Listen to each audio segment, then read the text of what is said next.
Ladies and gentlemen, and this is the second Punic War. Oversimplified Part 3. Yes, Part 3 just dropped a year later. I think literally a year later. Comment says it's been like 364, 365 days. So yeah, that is consistent. Yeah, Punic War's been like awesome. My view of Hannibal has changed. With whatever limited knowledge I had, I always saw Hannibal as like a obviously great badass leader. People always compare him to like Napoleon and things. Julius Caesar and things, and a lot of people even say like he was better than that, like okay. And always had this view of like Hannibal just like some guy who just like was too over his head, did shit, got an eye infection, died, because that's how summarized things I saw.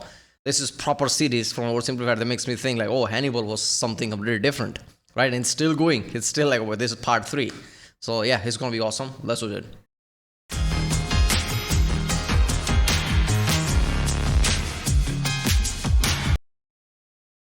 This video was made possible by NordVPN. Click the link in the description to get an exclusive deal with 4 extra months. Head over to the merch store to pick up some character pins, calendars, and more. Also, ever needed to enact vengeance on your enemies, but always felt too shy? Well, fear not. Little Hannibal is here. Support our channel by heading over to oversimplified.youtube.com and buying your very own pocket-sized piece of vengeance. Our exclusive Hannibal figure is in limited supply, so get it quick.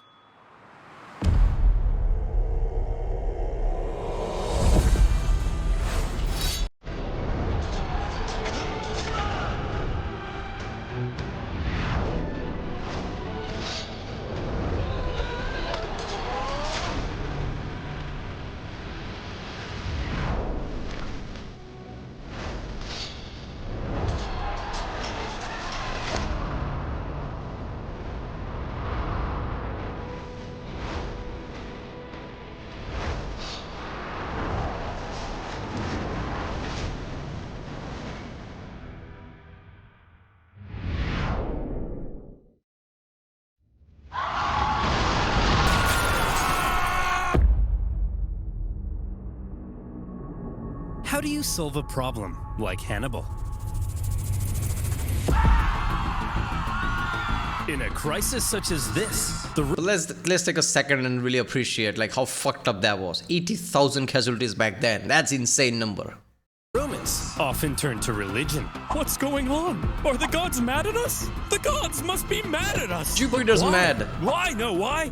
2 of the Vestal virgins broke their sacred oath and lost their virginity. That's why Hannibal's kicking our ass. What should we do with them? Appease the gods! Bury them alive!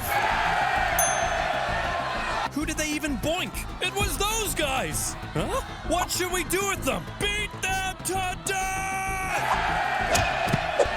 Needless to say, the Romans were freaking out. Okay, is it really fucked up of me? Like, oh, at least it's like balanced.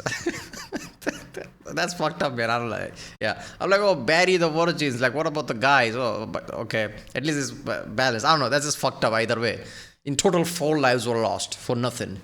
That's just fucked up, man. Right? Why is the gruesomeness and brutality matters? That I guess is the human, like imagination comes into play. Or we need to appease the god by showing how brutal we can be. Oh, by the way, bury them alive. Like. Imagine that burying someone alive. How fucked up that, how animalistic. Not even, no animals do that. Like, that's not even animalistic, it's worse than that. That's insane. Okay, now that that's out of our system, let's go find a real solution. The real solution, first of all, involved raising a new army. Remember, at Cannae, Hannibal had wiped out the biggest army Rome had ever fielded. Possibly 20% of Rome's military-aged men. Rome needed to replace those losses, and fast, before Hannibal arrived at their gates. But where would those replacements come from? Rome had a few ideas. Quick! Lower the age of conscription! You! Put down those Digimons! You're a soldier now! Enlist all these slaves with the promise of freedom! And equip them with all these religious weapons and armor! Anything we've got! All right, men, you are Rome's last line. So if you use religious armor, gods won't be pissed off. I guess it only matters when you think gods will be pissed off. Is that it? And this is equivalent of like, printing money. Your economy is not doing well. Okay, print money and create inflation, like rise the prices. Why not? Like drop your currency, basically. This is equivalent of that. Oh, by the way, we lost all that. Like, okay, lower the age of conscription. Fuck it. What else are we gonna do? Line of defense. Man the walls!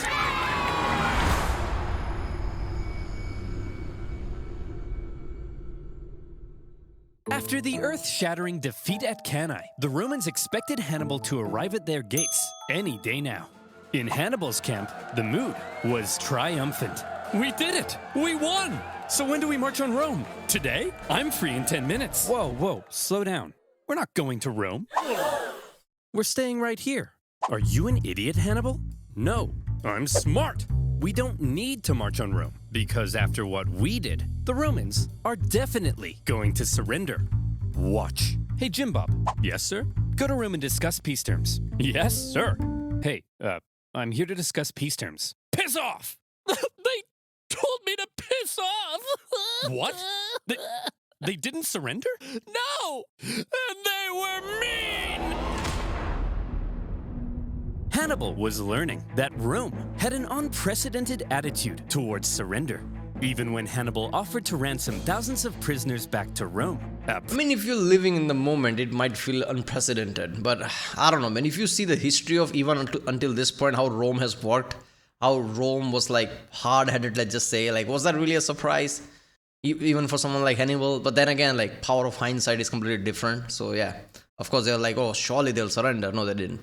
Pretty common practice in ancient warfare. The Romans refused, opting to let their own men be sold into slavery rather than paying a penny to the enemy. It was clear that in order to defeat Rome, you had to annihilate them. If any Roman man was still standing, you hadn't yet won. But still, Hannibal decided not to march on Rome, and it was a controversial decision. Even one of his own commanders famously told him, Hannibal, you know how to win a battle, but you do not know how to win a war.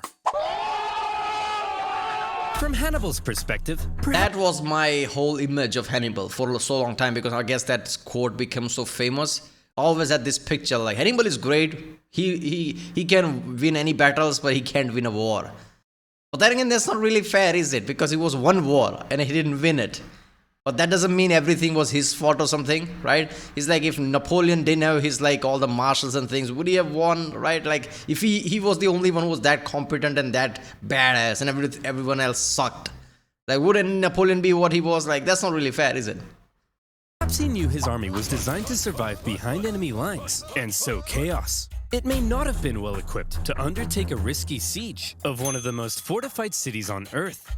Plus, with many of the southern cities defecting to his side after Cannae, Hannibal likely thought things were going pretty well. As is, we'll stay the course. Okay, so the Romans didn't surrender after 3 major defeats. But surely they'll surrender after 4. Unfortunately for Hannibal, however... Yeah, that's just great, isn't it? That's the definition of insanity, right? Not to repeat the same thing over and again and expect a different result. After Cannae, the Romans well and truly learnt their lesson. Well, would you look at that? Remind me, who was it that said Hannibal was too dangerous to fight? You. And who said we shouldn't fight him directly? You. And who tried to fight him directly? Us. And what happened? We lost 20% of our military-aged men. That's right. So tell me, when Hannibal approaches, what do? We run away. I'm a genius.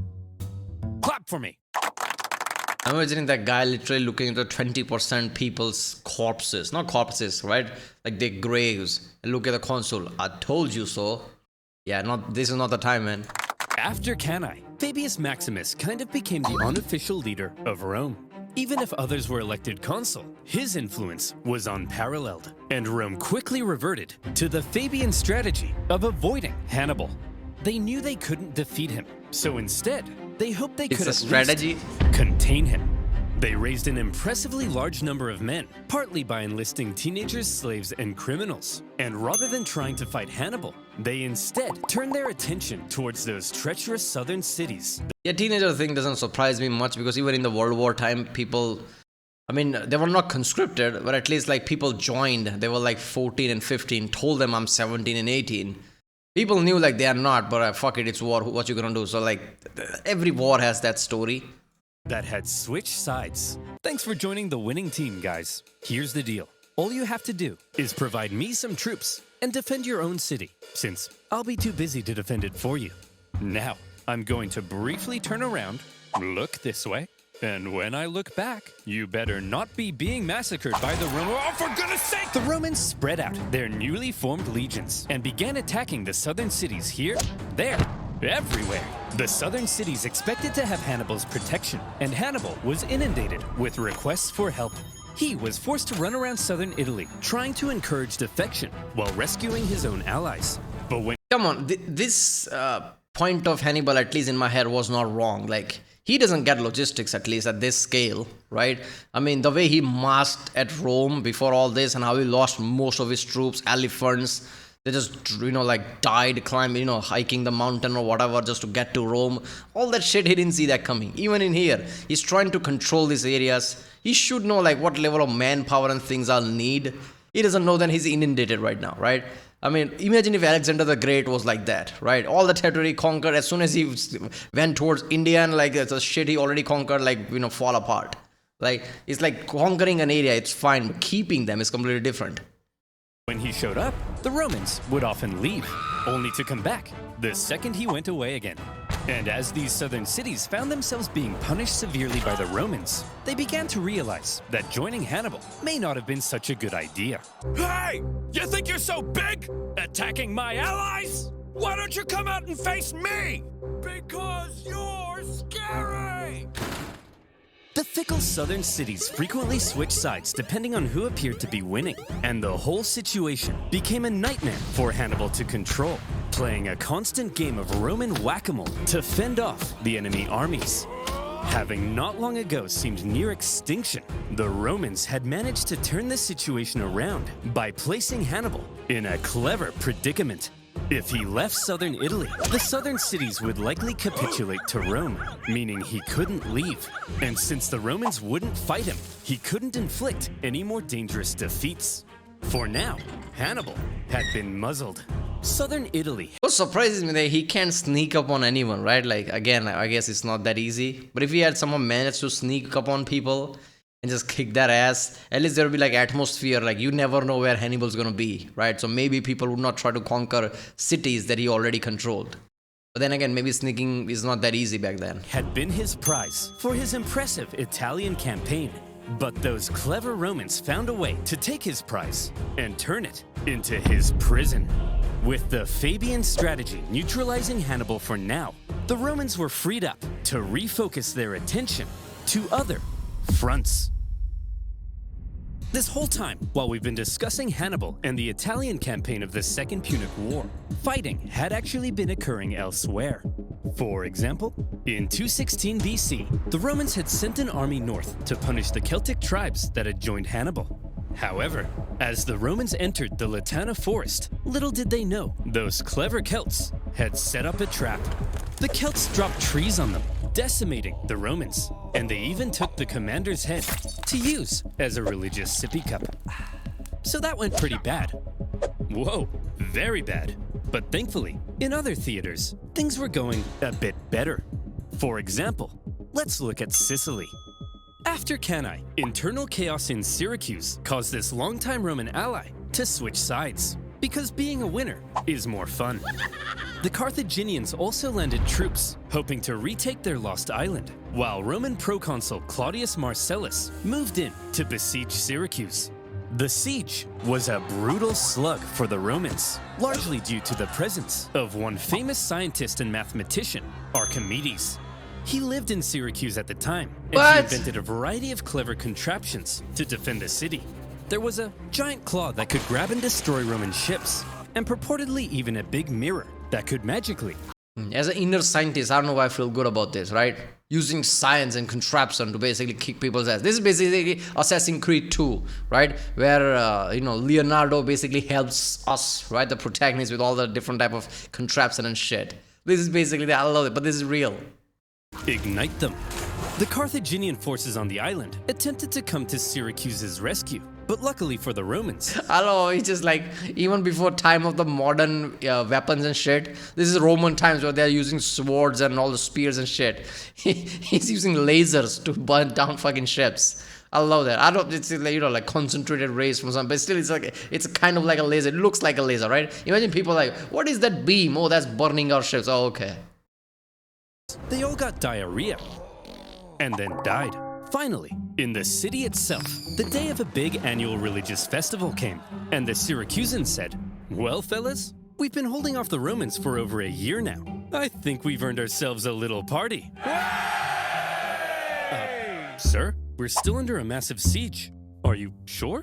They'll probably take advantage of it. Well, Carl, I'm taking advantage of the open bar. Sir, they've got battering rams. Well, Carl, I'm ramming these hors d'oeuvres into my mouth. Sir, they'll tear down our walls. Well, Carl, I'm tearing it up on the dance floor. Sir, they're literally at the gates. Well, Carl, I'm literally at the cheese platter. Marcellus took advantage of the drunken festivities, stormed the city, and Okay, what is the mentality of like being under siege, right? I mean, imagine like in today's world, let's say there is a exam tomorrow. Even if you eat your favorite food, there is an anxiety there, right? Like, oh, fuck me. Only if I survive tomorrow, exam's over, then I'm free, right? As a kid, you had that mentality. That's the closest thing I can think of. Apart from military things, everyday, civilian things. So, yeah, that's the closest thing I can think of. Imagine being under siege, where your city has walls, and people have been trying to climb and destroy those walls for a year. A whole year. And it has become normal now. Oh, yeah, those are just Romans at the walls trying to kick in. We can't leave right now because we're under siege. But yeah, let's have a party, even though literally behind that wall there's a Roman trying to kill me. It's been there for a year now. There are siege equipment and everything. This is insanity, man. This is like people's like, drive to like just like, live life every day, right? Not go into anxiety and depression is insane. Oh, let's do festivities. Yeah, okay. and plundering ensued. In the chaos, Marcellus ordered Archimedes be captured alive. Some sources say Roman troops entered Archimedes' home, and they were like, "Hey man, are you the math guy? Go away. I'm drawing circles. Look, I just need to know if you're the nerd. Come on, bro, get out of here. You're messing up my circles." Now is not a good time to draw circles. It's always a good time for circles. I love circles. Either stop drawing the circles or I kill you. I choose the circles. Despite not securing our... That's how he died. Come on, man. Come on. Again, I see it, right? A level of ADHD, only worried about mathematics. I can see that type of person. Archimedes. By 210 BC, the Romans did secure Sicily and also put down a Carthage-supported rebellion on nearby Sardinia. 2 Roman successes, and there were more to come. After Cannae, And a loss of humanity because Archimedes died. Philip V of Macedon saw an opportunity. He was concerned with recent Roman expansion into Illyria. And so, when he saw Hannibal annihilating the Romans in Italy, he said, "Oh my gosh, hey! Hey, Hannibal! Oh my gosh, you're so cool! Let's form an alliance and annihilate the Romans together!" Sure. Yes! Hannibal hoped to secure Philip's help in fighting Rome. But a Roman army was sent to the region, stirred up Philip's other Greek opponents, and essentially kept Philip bogged down in Greece for the entire duration of the war. Another kind of Roman success. But the main front Rome was hoping to push Carthage back in was Spain. The riches of Spain made it one of Carthage's most valuable possessions, and the Romans were eager to weaken it. Remember way back at the start of the war, the consul Scipio was supposed to go to Spain, but ended up rushing back to Italy when he realized Hannibal was crossing the Alps. He then faced Hannibal at Ticinus and had to be rescued by his son. Well, after he recovered from his wounds, he proceeded with the original plan and joined his brother in Spain. There, the 2 Scipio brothers fought a successful campaign against Hannibal's brother, Scipio and Scipio Over Cole. the next few years, they won a number of key victories, even taking Saguntum, the city that had kick-started this entire war. Yet more Roman success. A trend appeared to be emerging. Whenever the Romans fought anyone other than Hannibal, they usually came out on top. Perhaps these other fronts would be the key to Rome taking back control of this war. Perhaps it was time for Rome to return to their old ways of being the aggressive go-getters. And perhaps it would help if Rome had a Hannibal of their own.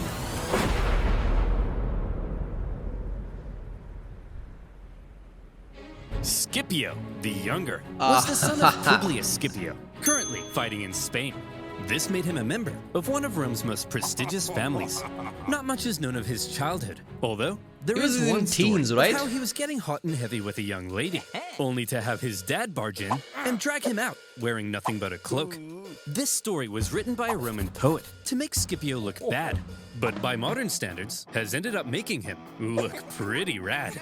My guess is if Rome had a high school football Roman time, oh, this is not proper. This is not a proper conduct. This will, throughout the history, this will look upon as something bad. And in today's style, us degenerates, oh, he's a playboy. Oh, there you go, he's badass. Scipio would be the quarterback. Scipio was only 18 when the Second Punic War broke out. He was at the Battle of Ticinus, where he famously rescued his father, and he was one of the survivors of the Battle of Cannae, after which he threatened to cut down any man who dared abandon Rome. He was a natural leader and up to his ears in spunk, and therefore he rose through the Roman ranks shockingly fast. We need a new military tribune, but Hannibal has killed so many men, we're running out of options. Put me in, coach. Scipio, you're only 20. You can't be a tribune. Come on, coach. Put me in. Well, you do have a lot of spunk. All right, you're hired. We need to elect a new aedile. Who do we have left? Put me in, coach. Scipio, you don't meet the minimum age requirement. I got this, coach. I got this. Well, okay then. You're in. Ugh, my room's a mess. I gotta cook dinner. Oh, and would you look at that? My fly's down. Life sucks. Put me in, coach. Wow, you're so spunky. When Scipio was 25, I think Scipio the Younger could have easily been the first Julius Caesar, because how he was getting past a certain restriction and things and gaining power in certain positions, right? He could have been the ultimate power in the end of the day, right? If he wanted to or survive, I guess. I don't remember exactly. But yeah, like even before, like Julius Caesar is like always the first guy we think of, right? Crossing the Rubicon, like destroying all the institutions, becoming the ultimate emperor or whatever, right? Even though Augustus is first emperor, it's probably Julius Caesar, come on, right? Caesar did all the shit, so that's why Augustus was first. But yeah, something like, Scipio could have been that, right? Scipio the Younger. however, he received some bad news. His father and uncle in Spain had both been defeated in battle, and shockingly, both of them were killed. The news must have been devastating for the young Scipio, but it was also devastating for Rome, as almost all of their Spanish gains were wiped away. Okay, listen up! We need someone to go and replace the Scipio. Yeah, but I like to analyze psychology a lot. Yes, it would have been fucked up, but not in a way we can think of today, because people hide behind a lot of like a grander meaning of things back then, whether it's religious or like higher calling.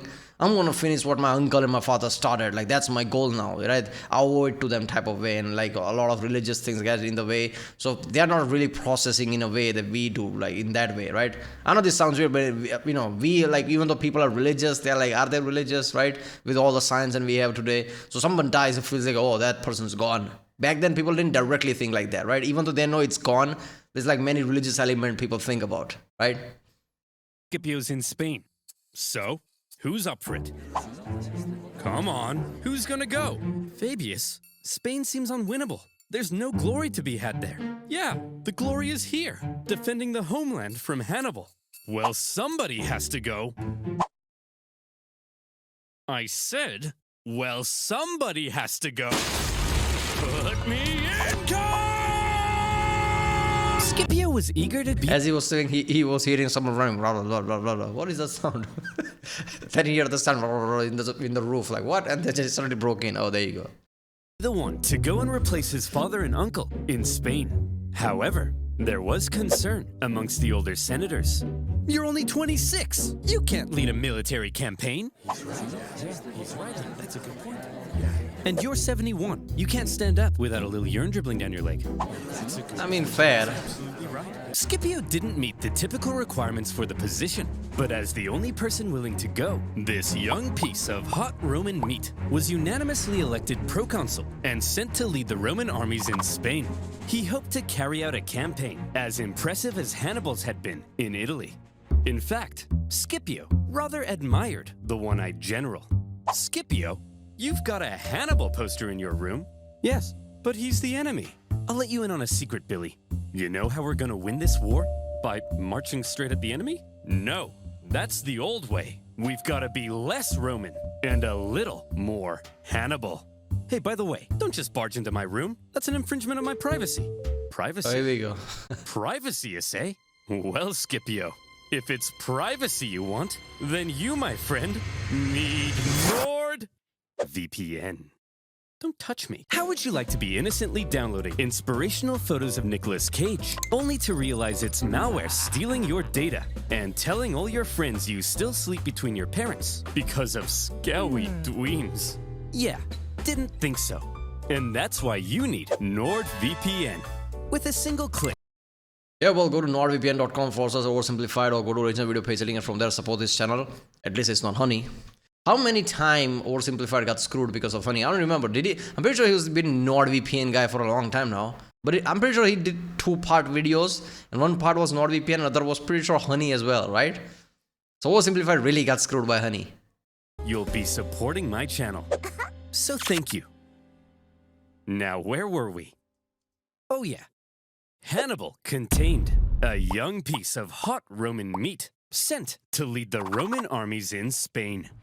Scipio was charismatic, extremely confident, bold, and probably most importantly of all, he thought differently from other Roman generals. So, Skippy, what's the plan? Don't call me that. We're Roman, so same thing as usual, right? We march straight at the enemy, right? Get this, Billy. No, we don't. Scipio was a real outside-the-box thinker. There were 3 main Carthaginian armies in Spain, 2 led by Hannibal's brothers, Hasdrubal and Mago, and another led by Hasdrubal Gisco.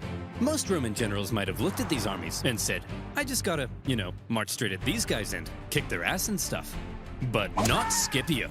At a time when many believed winning battles won wars, one of Scipio's greatest strengths was an ability to see the overall strategy behind his actions. He knew that Spain was the... I like how he's like, how about we don't think like monkeys? How about we try that this time? If we don't think like monkeys, maybe we'll do fine. The closest thing Hannibal had to a base of support. With its mass resources and manpower, it's where Hannibal likely hoped to get supplies and reinforcements from. Spain's base of support was the city of New Carthage, the most fortified city on the peninsula, perfectly positioned to communicate with. I mean, if you call something New Carthage, it probably is like really important place for you. Like it doesn't take, you don't need to put 2 and 2 together at that point. And receive supplies from Africa. And so, if Scipio managed to take New Carthage, he could take Spain. And if he took Spain, then maybe Hannibal would fall. To Scipio, Spain wasn't just some sideshow. It was the main show. And it all rested on New Carthage. But a surprise attack on Carthage's capital city in Spain? It was a ridiculous idea. Even if you pull off the 7-day forced march past the Carthaginian armies to New Carthage. Once you get there, you'd only have a couple weeks to take the city before the Carthaginians arrived to kick your ass. Sieges of cities that fortified usually took months, if not years. So, Scipio, how are you going to pull this off? Well, first of all, to make sure the surprise plan stayed hidden, Scipio kept it a total secret, even from his own men. Where are we going, Skippy? I'm not telling you. Is it Disneyland? I'm not telling you. I think that means we're going to Disneyland. It requires certain level of power amongst your own men. If you don't tell them any plan, just tell them to march. Right? Anxiety starts to set in, right? Hysteria starts to set in because there are too many people there, right? Especially if you're at war, like, why isn't telling us this and that? You need to have absolute trust of your man. And I guess at this point, Hannibal had it. Because it's not so easy. It doesn't matter how good you are, right? You need to be a certain level, like Hannibal, Scipio and all that, right? I guess it kind of makes sense.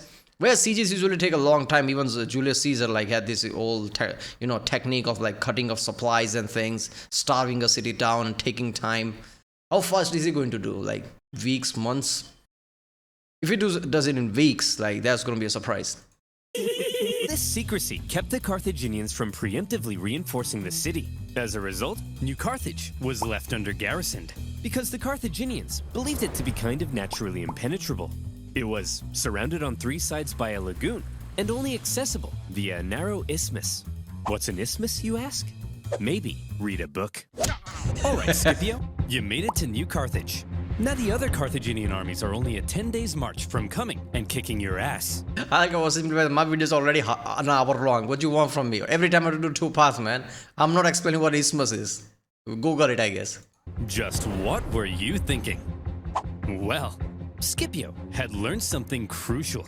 Every afternoon, the tides made the lagoon around New Carthage briefly shallow enough to cross. So, he ordered a large diversionary attack on the main city gates, distracting the city's defenders. Then, a small infiltration force What? This guy thinks outside of the box. This guy doesn't have a monkey mentality or like just like attack head on. And he's checking science. Let's see geography of this place. Okay, when does water thins out? This is insanity. I love this. I guess these are the clear signs of a higher intelligent beings amongst apes, I guess, and how he can just dominate. traverse the lagoon, climbed the unguarded northern walls, and entered the city. They ambushed the guards and opened the city gates to the rest of Scipio's army. And just like that, New Carthage had fallen. In a single day, Scipio had taken Carthage's capital city in Spain, and he made it look easy. With it, In a day, a major city, a city named New Carthage, they're probably gonna defend for a long time, fall in a day. Imagine the news when he went to Hannibal. Oh, Scipio the Younger went there and took down city in a day. Like, what are you thinking at this point?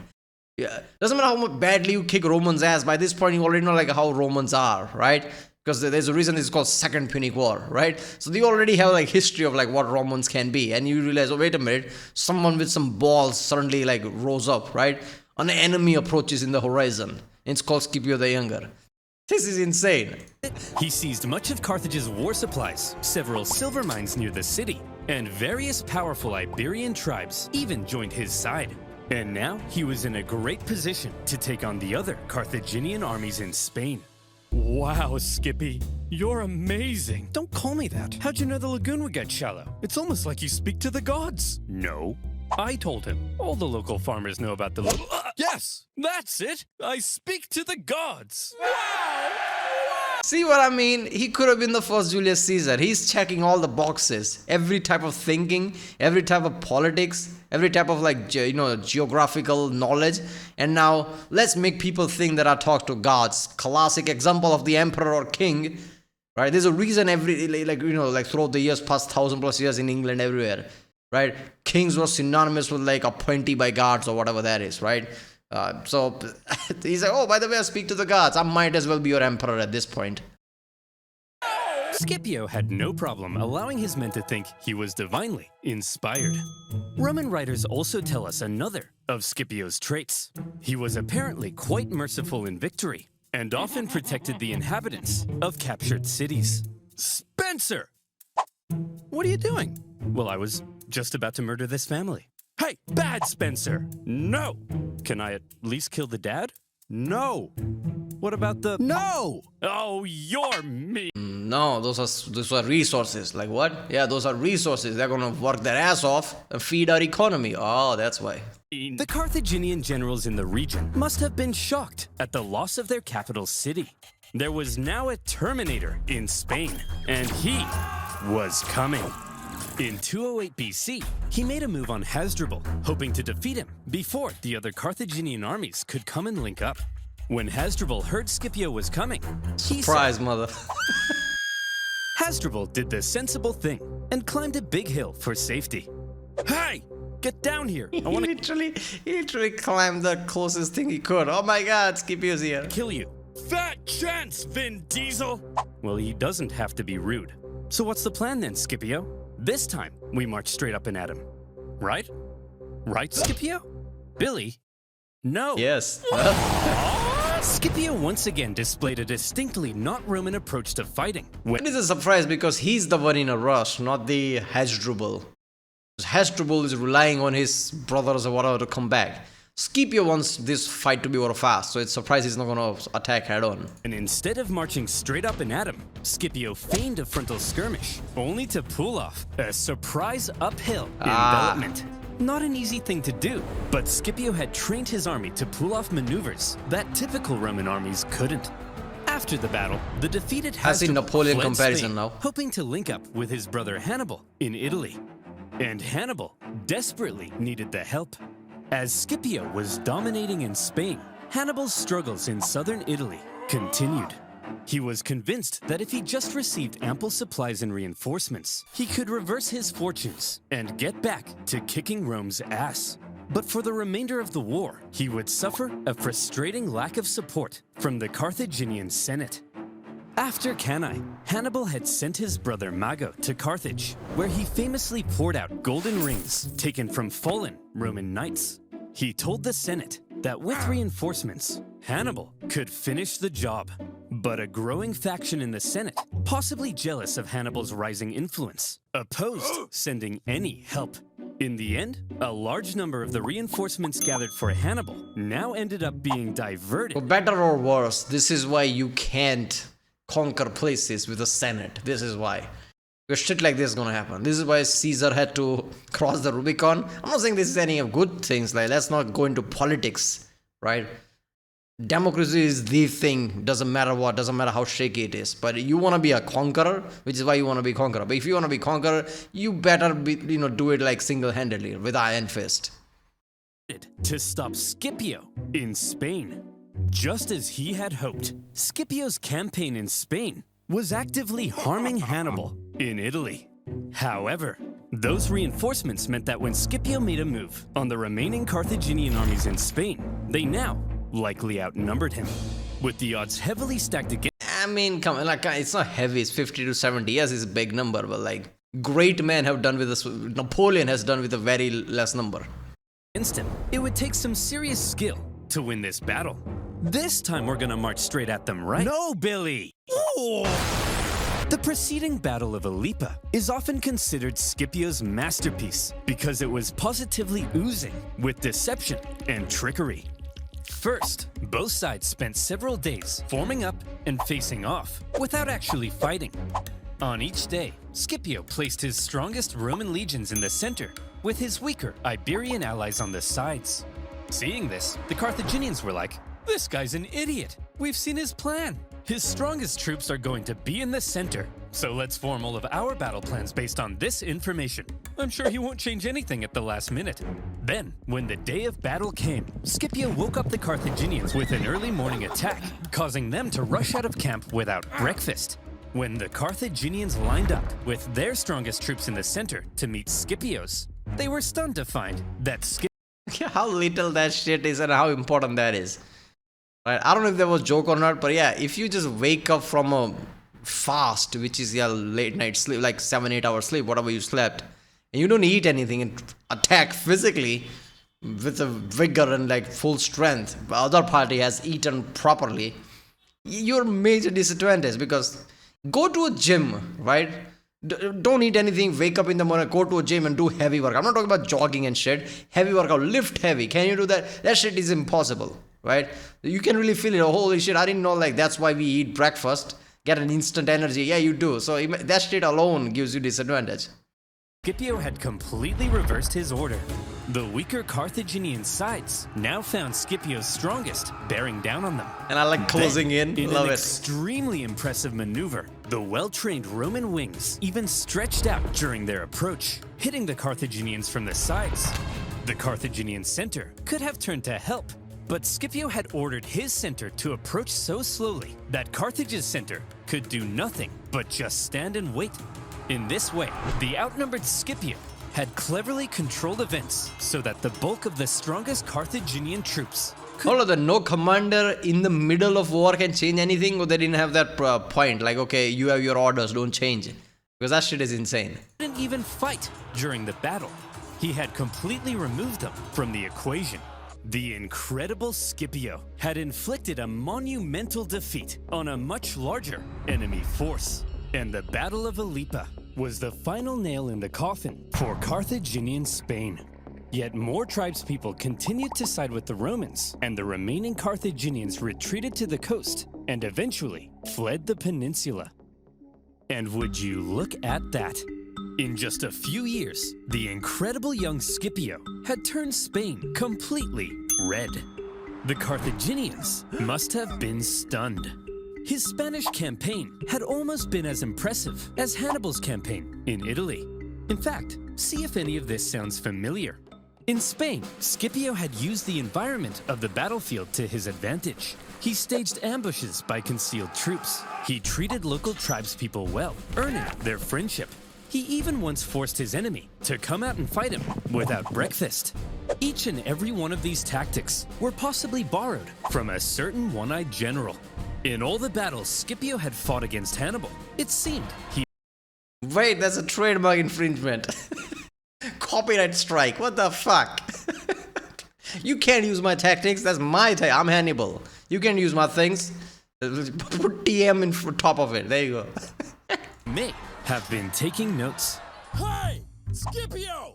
What? Stop stealing my tactics! I'm 700 miles away. I can't hear you. What did you say? What?